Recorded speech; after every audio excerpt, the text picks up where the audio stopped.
Thank you for the introduction. Thank you to the previous speaker. I feel very much like him, and I can attest to much of what he said. Just wanted to briefly go through some of the main points that I managed together with Arnold. That is a pleasure to see again over here in Augusto from Argentina.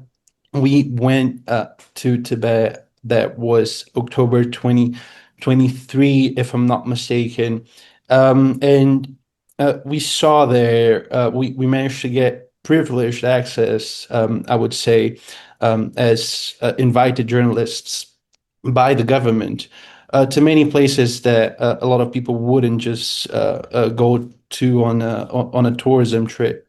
And I imagine this happened with Lee and many others here as well. And of course, that was impressive to see from many aspects. So one that I can attest to is the aspect of cultural rehabilitation that I think is a very important element to be talked about openly, and even from this point of view of the central government that does this, that promotes this in the Tibetology University, the Tibetology Center, not only actually in Lhasa, but also there's one in Beijing that we visited during that trip. So that, of course, is a very important element when we're talking about uh, the time we're at right now, right? We're just trying to stick to this theme of Shizang at 60. And I wanted to bring in this, that this rehabilitation, uh, of course, the economic development that the central government is promoting in the region, and there are many projects happening right now. We have, for example, the largest hydropower dam being constructed has already started just a couple months ago, and that already if China already has an energy surplus, of course, Tibet might be exporting that energy surplus. And that all brings us to a really what you would say is a bifurcation, perhaps. What you have is a situation of increasingly a cohesive society happening over there. And at the same time, this constant, permanent threat that is gaining new forms right now, and that is the threat of color revolutions. China has managed to suppress those threats in the past in the case studies that we have of, for example, Hong Kong, the student-led protests, if you can call it that, agitations, perhaps.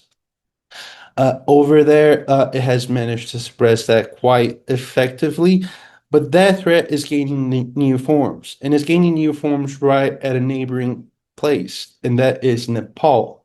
Uh, and from the standpoint of a Latin American journalist, it is very significant to perhaps analyze that as well, because just yesterday we saw the same sort of color revolution trying to take place in Mexico. From what I saw, it was people actually trying to storm the official palace, just as what happened in Nepal. And as I said, that started there. That started perhaps in Bangladesh and Indonesia. Uh, the threat of color revolutions was something, of course, it's not something that just flies by the Chinese government. President Secretary General Xi Jinping, um, if I'm not mistaken, in his final report at the 20th Congress of the Communist Party, which um, I had the privilege to attend as well, that was in 2022, of course, with Gustavo. What we have is, of course, that is not going to fly by the Chinese government. And that I see as the only threat to uh, really what China's trying to accomplish in Tibet, and is turning this region into what is perhaps the cornerstone of what you can say is, and that was my final interpretation of that trip, an eco-socialist vision for a very environmentally sensitive, delicate place. And that has many aspects to it as well. It is quite a challenge to pack everything in 10 minutes, but just to um, talk a little bit about this whole eco-socialist um, vision that Tibet perhaps represents, and that is perhaps best exemplified. And I think Lee alluded to this, and he even managed to get a bit of camp experience in in that, and that is the fact that Tibet actually has what you would perhaps call the natural conservation brigades of the Communist Party, right? So it's the people who are part of the Communist Party, and they conduct all sort of activities related to the environment, from measuring the levels of the rivers and everything that's might be unstable, and that is honestly something that impressed me a lot to see as well. You had our guide during that trip. I'm sure Arnold and Gustavo remember.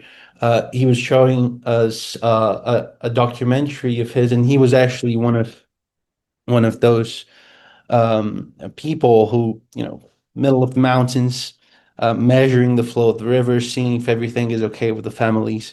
Of course, living quite isolated from the rest of the urban centers, right? And we only managed to really see Lhasa, and it was all very impressive. And Shizang at 60 is really, just to sum it up, this hub perhaps of clean energy, of clean industries, that really, as the only challenge that I think has to, you know, pay attention to, is this threat of color revolutions. That is something that's constantly evolving, but I think China has perfect capacity to just, you know, uh, get over anything that might happen, and I don't think anything is going to happen in that sense. We were talking briefly just about the situation with the Dalai Lama, and I hope some perhaps speakers can go a bit deeper into that. Not sure it's my area of specialization, but it'll be quite interesting to hear their thoughts on this. And again, thank you for having me here. It's a privilege. I'm Michael Hudson. I'm appearing here for the International Manifesto Group. If you like this video and ones like it, please subscribe. For more information, go to the address on the screen.